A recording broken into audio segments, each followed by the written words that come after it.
If you've noticed that turkey is hit or miss at some delis and restaurants, you're not alone. A number of factors have contributed to stores having turkey meat one day and then being out for several days in a row. For some grocers, it's been an issue for weeks. John Lordson shows us when the shortage will end and how shoppers can plan in the meantime. Deli almost every week, meat, veggies, kind of try to hit the outside ring as much as we can. Lisa Anderson is on her weekly shopping trip to McIntoons in Waconia. Here, she can count on finding everything on her grocery list, except deli turkey. I would say for the last 2 or 3 weeks here, they've had a sign up saying there's a shortage. We've had some kind of off brands that they don't normally carry. Sometimes completely out. For McIntoons and other grocery stores, it really comes down to two things: supply chain issues and the avian bird flu.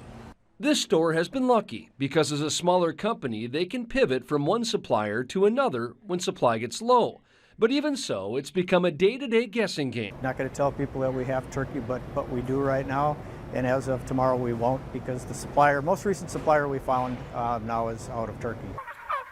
Minnesota is the #1 turkey producing state in the country, but General Manager Ed Gardeski says supply chain issues have been a problem since the beginning of the pandemic, and this spring's wave of avian influenza only compounded the issue. The main supplier for our deli slicing meat is about 4 months out now with getting that product back in.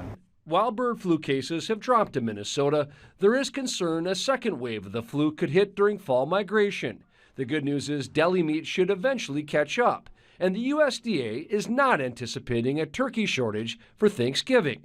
But Gardeski says consumers should think about placing their turkey orders earlier this year, just in case. It's going to be close this year if you want a big bird. So if you want a big bird and find it now, I'd go buy it.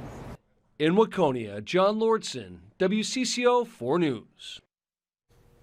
80 farms in Minnesota have been impacted by the bird flu. About 75% of them are commercial turkey farms, but the number of infected birds is below what we saw in 2015. Still ahead here at noon, a summer dessert that'll satisfy your sweet tooth without weighing you down. Mr. Food has that recipe up next.